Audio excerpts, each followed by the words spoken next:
Hi guys! Welcome back to my YouTube channel. Good morning, good afternoon, good evening sa ating lahat. Saan man tayo sulok ng mundo. Sana ay nasa mabuti tayong kalagayan at ligtas sa anuman masamang kapahamakan. At bago ang lahat, shoutout muna tayo sa founder ng Kalingap, Kuya Val Santos Matubang. At the end of vlogs, Kalingap Rob, syempre kay Jack Matubang at sa lahat ng mga sponsor na walang sawa tumulong sa mga nangangailangan. More blessing to come. At syempre shoutout sa Kalingap Strikers. No? Di ko na kayo maisa-isa.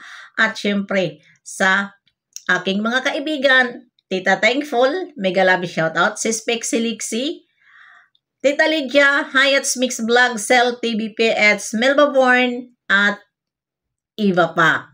Shoutout sa inyong lahat. At bago ang lahat, bigyan muna natin ng reaction itong binigay ni Kuya Val na mga regalo at nandoon ang ayaw kay Bibi Bianse kasi kay Ido lang daw siya. Bago natin reaksyonan ay ipapakita ko sa inyo ang sinabi niya.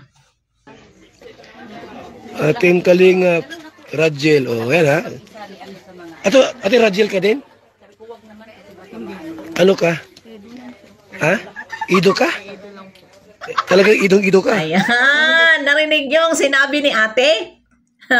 Na ito naman si Kuya Val ay mayroong binigay na mga sobre na tawag dyan, yung sa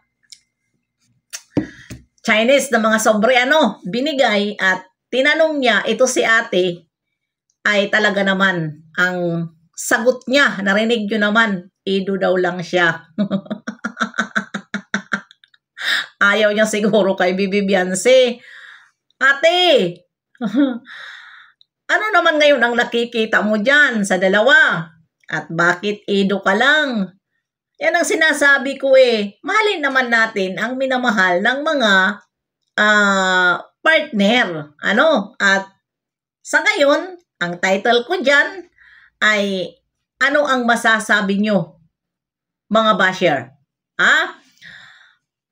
Ano ang masasabi nyo dyan na pinakita na ni Papa Eds ang kanyang tunay na tinatago sa likod ng kamera.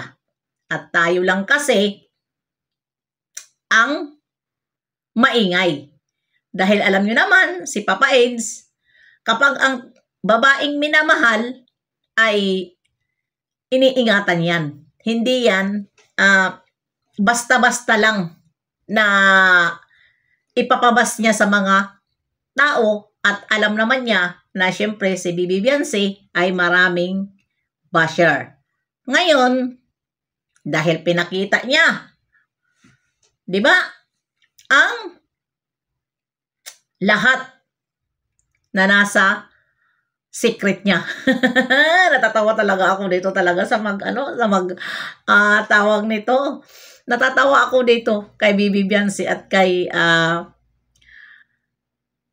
Kalingap Ido. At ayan, tingnan nyo naman, nasa larawan, di ba? Yung niyayakap siya na, naku po, lalong-lalo na dito sa tawag nito, inano siya sa likod, di ba? Ito si Bibi Bianse ay panay ang sabi na, tama na, pero ang ginawa ng ating Papa Eds, tingnan nyo dyan. Kaya mo ba?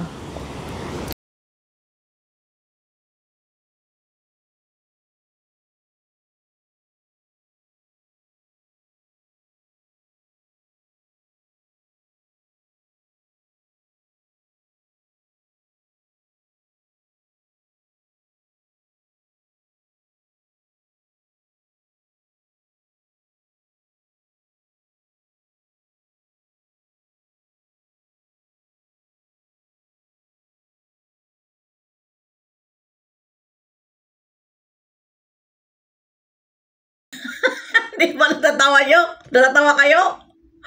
Kahit ako, natawa ako dahil ito nga, si Bibi Bianse ay sinabi niya na parang gusto niya dahil napapagod siya. Di ngayon, kinarga naman siya. Ano ang sinabi niya? Tama na, tama na. Ito si Kalingap Ido, Parang ayaw na bitiwan ng bibibiyansin. Kaloka talaga ano ni Papa Eds.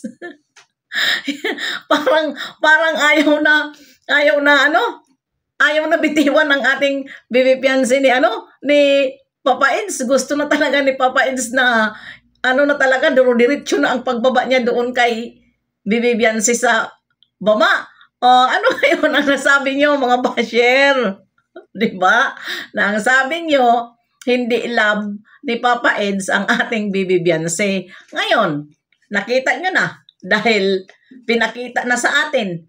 Ayan, ang sinasabi ni Kalinga Prab na hindi yung doon sa title ni Kalinga Prab ay last na yun. Hindi. Ang ibig sabihin ni Kalinga Prab doon na dito na natin makikita ang lahat sa kanila, sa ginawa nila. Hindi yung last na, hindi na sila ibablog. Kung baga, title yun ni Kalinga Prab. Kung i-analyze nyo na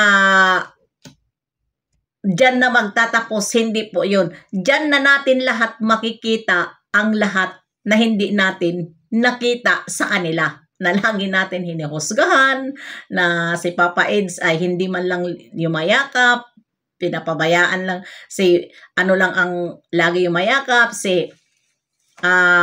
bibibiyansi, dyan na natin nakita lahat ang mga ginawa nila na sa likod ng kamera ay posible. Siyempre sila na di ba? Posible. Pero ayaw ko lang kasi nasabi din, tingnan nyo dyan, ang sinabi rin ang ginawa din nila. Ha?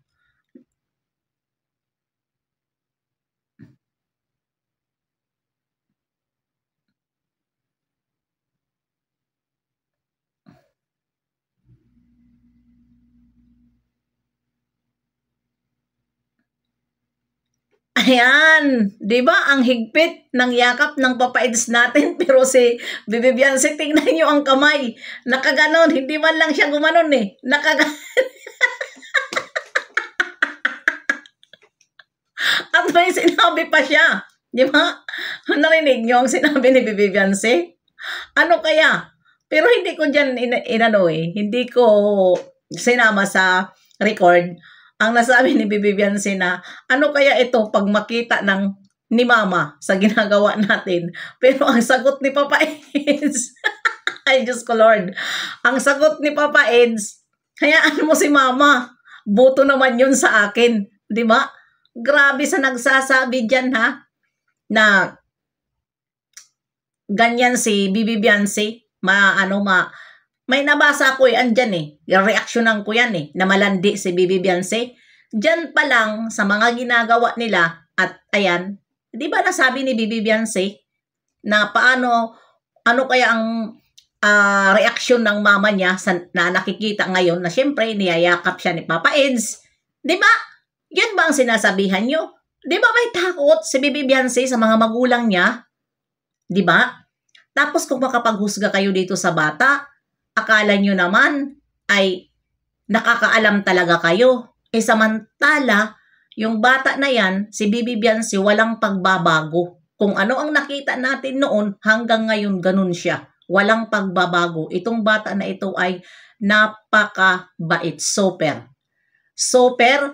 Kaya ikaw, ate, na sinabi mo na ido ka lang, matuto ka mahalin si bibibiyansi. Dahil kung minahal mo si Ido, hindi naman minahal mo siya na may gusto ka, isa kang tagahanga sa kanya. Kung tagahanga ka niya, dahil si Kalingap Ido, si Papa Eds, ay mayroon minamahal na bibibiyansi, dapat mahalin mo din si bibibiyansi. Huwag yung pinakita mo talaga sinabi mo talaga na alam mo naman na maraming supporters ang bibibiyansi namin. Kung Ido ka lang na marami din supporters, ay Diyos ko. Di ba? kahit makaido dyan sa sinabi mo, pagtatawanan ka, girl. Sa totoo lang. Pagtatawanan ka, ate. Dahil yung sinabi mo na ido ka lang, parang, oy, Diyos ko Lord, kawawa ka naman. Ano? At ayan na. Nasayahan ba kayo? Na pinakita na sa atin lahat ni Papa Eds kung ano ang niya dito kay Bibi Beyonce. Diba? Kaya wag na tayo manghusga. Wag na tayo manghusga doon sa alam ko na tawag nito na yung sinasabi na last, hindi yun last. Wag po. Anuhin natin ang pagbasa dyan sa sinabi ni Kalinga Prab dahil alam ko naman matatalino kayo, hindi po yun last. Kung baga, yung pinakita nila na ito na last nila doon sa Hong Kong. Last nila sa Hong Kong na pinakita talaga ni Papa Eds ang lahat. Ayan na, hanggang dito na lang. See you next live and upload. God bless sa ating lahat.